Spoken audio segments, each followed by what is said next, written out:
Okay. Ajay Bagga is ready. Let's connect with him and let's connect the dots here to understand what he makes of the current market setup.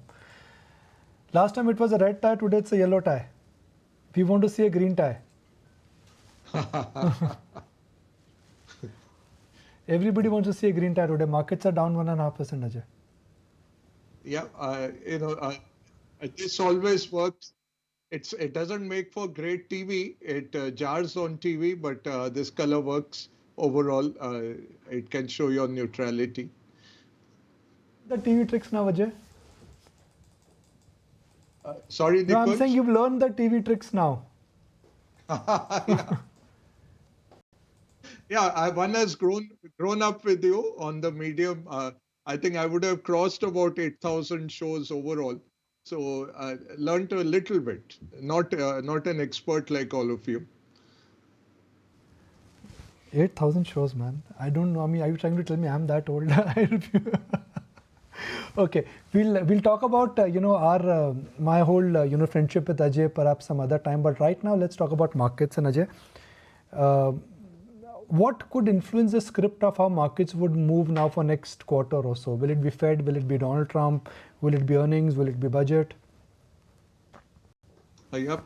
If I could get an option from you, Nikunj, for old time's sake, to say all of the above. But I think the biggest factor globally will be the Trump presidency. Now, is a lot of it already baked in? That's the big question. Has the market priced in? Because Trump, at the end, is a pragmatist. He's an opportunist. It's not necessary that the stated policies will actually come through. Most of the statements are a negotiating gambit. So you throw down your cards and you wait for the opponent to show their cards, and then he makes a different play after that. So it's a wait and watch. Markets have priced in one level of Trump moves post Jan 20th. But let's see what actually comes. That could surprise. So that's one. As far as the Fed goes, Nikunj, rate cut tomorrow and then a pause probably. Trump wants a weaker dollar, but the markets might not deliver that to him given all the trends that are going into a dollar strength. In fact, we are looking at parity with the euro coming for the dollar within next year. It's already gone from 1.1 to 1.05, and you could probably see a 1:1. So a stronger dollar, which Trump won't like, but you're not getting a Plaza Accord, what Reagan was able to do, and which really brought down the Japanese economies. If you look at the Communist Party meetings in China, they keep saying that we are not the Japanese, we will not do a Plaza Accord, and they have been depreciating their currency. So, second would be the Fed. Then coming to us domestically, it's going to be one more challenging earnings quarter, Nikunj. Both the GDP as well as the management guidances that are coming out not looking too good. So we are going to see underwhelming earnings once more for this quarter, which will start coming in by the second week. And fourth, then the budget. Budget becomes important because this has been an year which has, again, sorry to use the same word again, but underwhelming year economically because the counter-cyclical moves that were expected both on the fiscal and monetary side did not happen.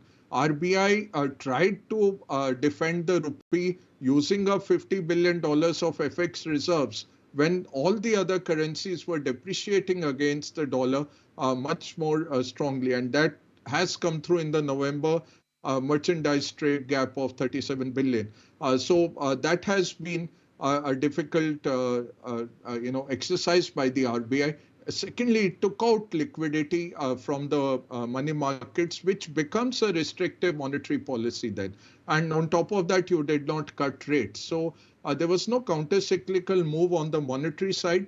On the fiscal side, we did not spend. So 4 months gone in national elections, then a very big state like Maharashtra, a very prolonged election, which was postponed a lot. And, when 14, 15% of your GDP comes from one region and you're not spending, there, that has an impact. So we have had underspending by the government, which has caused all these second order effects of lower aggregate demand, lower consumption, and also infrastructure spend not keeping up. So now we will be in a catch up mode. These 3 months were expected to deliver something better. The second half was expected to be better. October did well, but November again did not perform that well. And let's see what the December numbers show. But the next 3 months will be critical for government expenditure to at least catch up near, and that 11 lakh crore infra spend will not happen. Now, like last year, 50,000 crores was left over. Let's see how much gets left over for this year. And that has an impact on the economic momentum. So I hope I answered all the questions, Nikunj. Yes, perfectly fine.